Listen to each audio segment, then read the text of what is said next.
탄핵안 가결 이후 결국 새누리당 분열이 극으로 치닫고 있습니다. 친박과 비박의 갈등이 폭발하면서 당이 갈라지는 건 시간 문제가 됐습니다. 여야는 오는 15일부터 임시국회를 시작해 20일과 21일에는 황교안 권한대행이 참석한 가운데 대정부 질문을 열기로 합의했습니다. 네, 국회로 먼저 가보겠습니다. 이강진 기자. 네, 국회입니다. 자, 비박과 친박이 서로 원색적인 비난을 이어가고 있는데 이런 가운데 조금 전에 정진석 원내대표가 기자회견을 열고 사퇴 의사를 밝혔죠.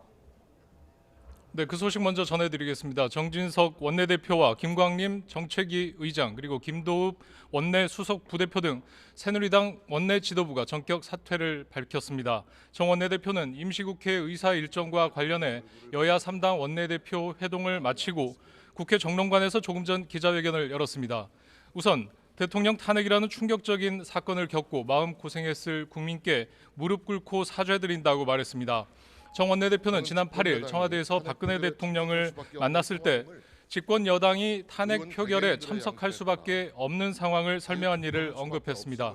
그러면서 작은 정을 끊고 국가적 대의를 따랐다고 설명하고 이 사태에 대해 집권 여당의 원내대표로서 책임을 지려야 한다고 사퇴의 변을 밝혔습니다.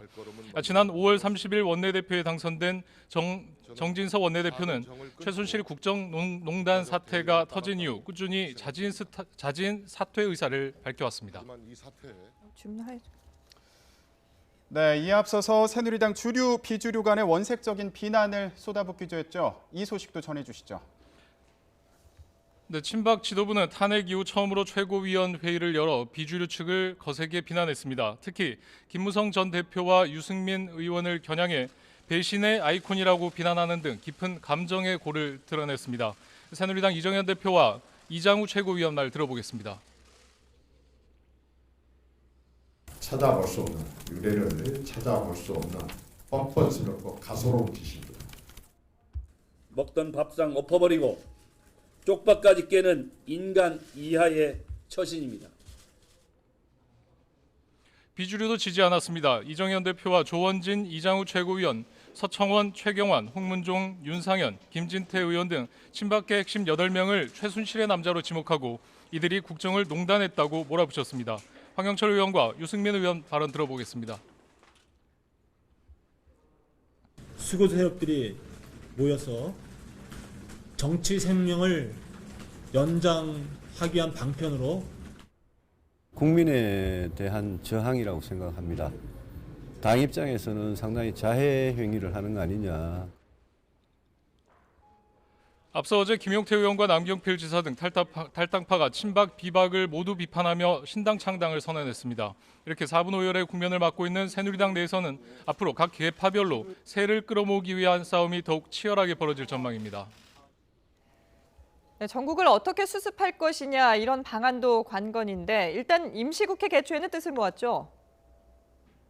네, 그렇습니다. 여야는 일단 오전에 원내 수석 부대표들끼리 만나서 임시국회를 오는 15일부터 31일까지 열기로 큰 틀에서 일정을 합의했습니다. 이후 3당 원내대표가 조금 전 회동을 마치고 합의사항을 발표했는데 크게 세 가지입니다. 우선 오는 20일과 21일 대정부 질문을 하고 황교안 대통령 권한대행이 이틀 모두 참석하도록 했습니다. 또 새누리당에서 위원장을 맡는 국회 개헌특위를 신설하기로 합의했습니다. 야권이 제안한 여야정 협의체도 운영하기로 합의했지만 각 당이 세부 의견을 어떻게 조율할지는 미지수입니다. 이정현 대표 체제의 새누리당을 야당이 인정하지 않고 있기 때문입니다. 더불어민주당과 국민의당 지도부의 발언 들어보겠습니다. 이제 새누리당은 대통령의 권한 정지로 인해 여당의 지위는 물론 자격도 없습니다. 이정현 대표를 상대로 해서 무엇을 논의하고 대화는 하지 않겠다. 이와 관련해 새누리당 이정현 대표 역시 야당의 불신을 드러내고 있어서 여야정 협의체 운영이 새누리당 내분과 맞물려 난항을 거듭할 것으로 보입니다. 지금까지 국회에서 YTN 이강진입니다.